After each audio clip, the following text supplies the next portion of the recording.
Hello, everybody. This is Nashville Demystified, and I'm your host, Alex Steed. Nashville Demystified is a show about getting to know the city better. It's made possible by Knack Factory, a commercial video and content production firm, and We Own This Town, a collection of podcasts by and for Nashvillians. If you're not doing so already, follow Nashville Demystified on Twitter, Instagram, and Facebook. Follow me, your host, Alex Steed, on all of the above, and TikTok, where I'm present, but a lot less funny or interesting than rich teenagers pledging their allegiance to China.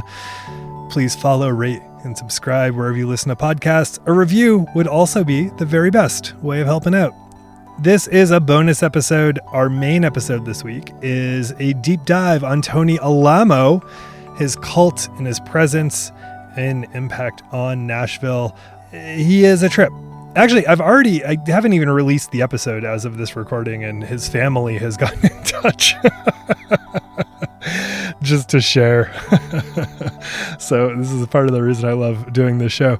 That episode is part of our Music City Tales from the 1980s sporadic miniseries. It's sporadic because I wanted to do it 8 weeks in a row, and I'm halfway through the year still getting through episodes. They're so dense to figure out what was going on in the 80s, so it takes me a little while. The episode is super juicy. We typically interview folks about their art or tell stories about the city's weirder and more offbeat history. I noticed, though, the release of Please Vote Nashville's 2020 voter guide, and I wanted to talk with the folks behind it. I should remind you that early voting starts July 17th, which is this week. It's Friday. And the election is August 6th. The concept of the guide is simple. It collates much of the available information about candidates and referenda in one visually appealing place so that folks can make decisions about who they will vote for. The guide looks great. They're comprehensive without being overwhelming, and the guides are available on the organization's website, pleasevotenashville.org. You can get a digital copy, or you can get one printed at cost, which is pretty cool because it helps local businesses on top of informing. Just fantastic. Looking into it further, I realized a lot of the folks that I respect and appreciate had a hand in putting it together. Let's just look at the contributors real fast. Bear with me. I'm flipping through it. Let's see. We have Sibel Elena, who's been on the show before. Aaron Ray, who's been on the show before.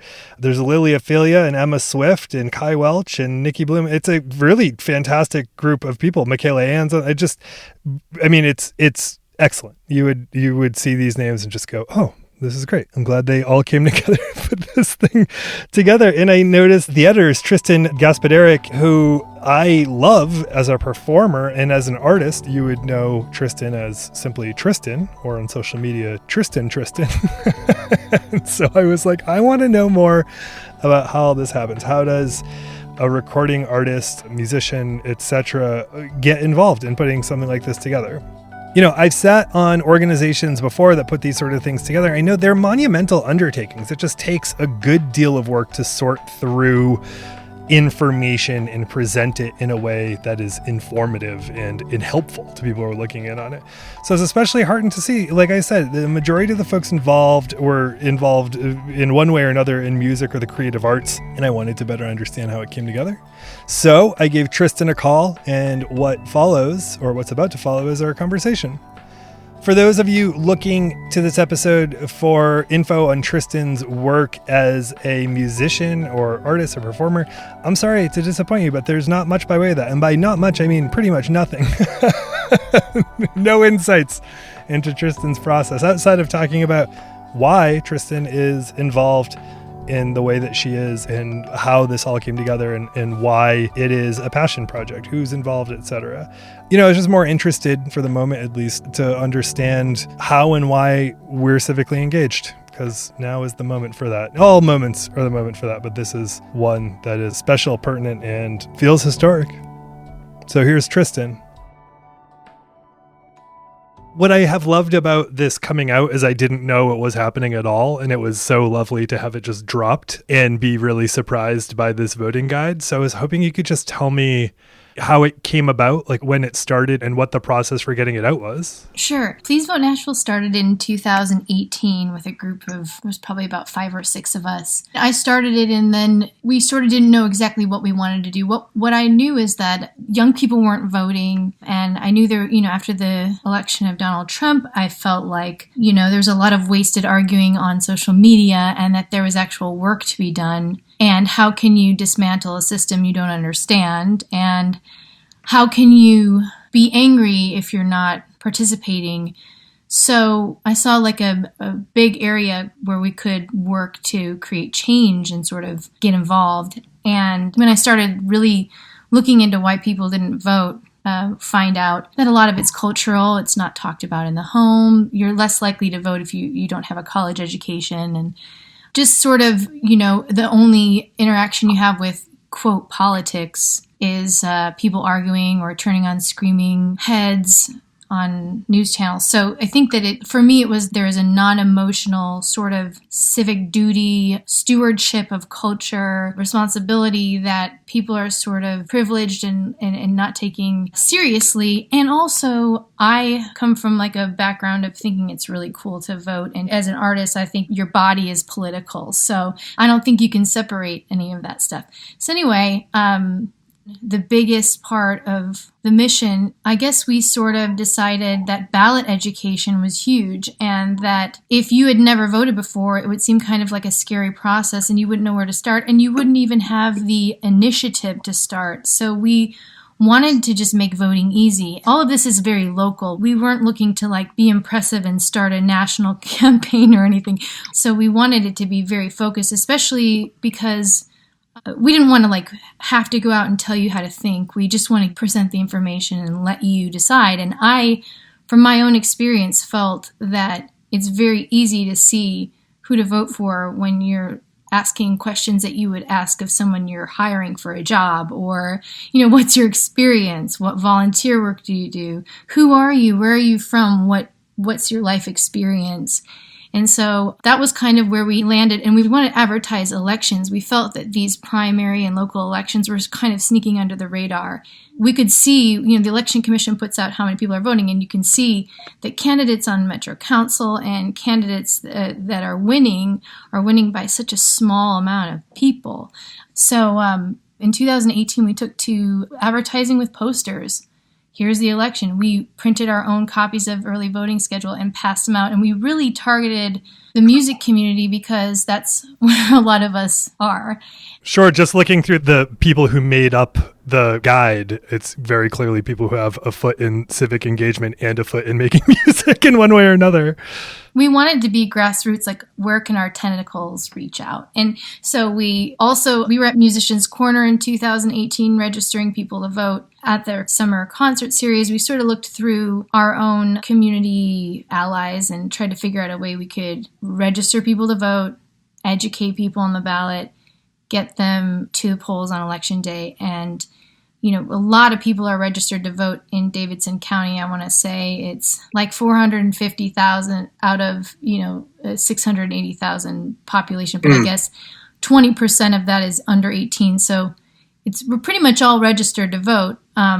We've seen increases in that just doing this work. Like when you start to do this work of registering people to vote, you'd be surprised at the network out there that's ready to take you in and help you and connect you. There are so many organizations doing this work. And so we're seeing an increase in registrations, but we're not really seeing an increase in people getting out to these smaller elections, which, as we've seen lately, really have an impact on how the city's money is spent and what we're going to do as a city, like, what our values are. So a couple things strike me immediately. I have sat in organizations that have produced voter guides, and the first thing that strikes me about this, the first thing that strikes me is just sort of the amount of effort and labor that typically goes into one of these, and I want to talk about that in a moment. But the other thing that strikes me is just this looks real nice. And I feel like that's often missing from efforts to get people to be engaged, is this idea that like you need to not just inform, but make it engaging. Can you talk a bit about the process of just thinking through like how this thing would function and how it would look, like what you wanted it to feel like when you were informing people?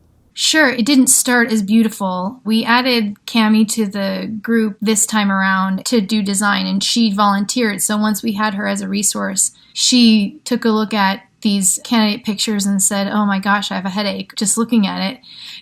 So she said, I'll draw them all. And I said, are you sure? Because there's 68 candidates and 12 civics refreshers. But one of the goals in the very beginning for the ballot breakdown was to put it out through social media, because we knew a lot of people were passive learners. And so people will sit and scroll on their phone, and we could create sort of an interest or an engagement in local politics by just directly feeding it to people who use social media, who also happen to be young people who hang out in the 30% range, and then people 65 and up hang out in like the 60% range of like how many of them vote. And so you can see why our government looks the way that it does, because our age group, less of us vote.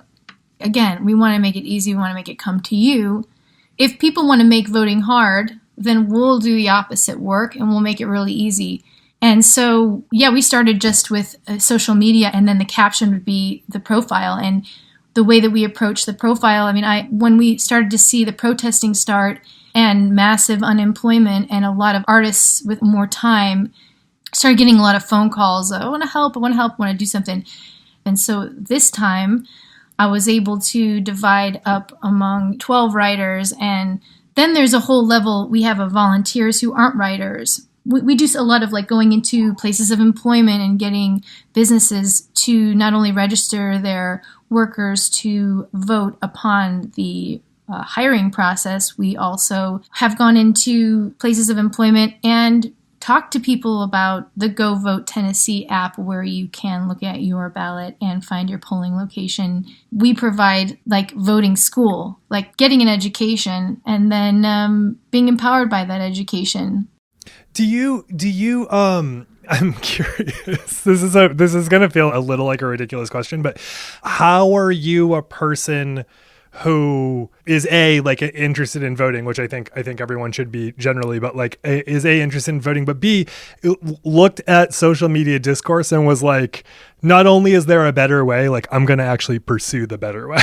Because I think everyone knows there's a better way, right? But it's often people are just like, yeah, I'll get to it tomorrow.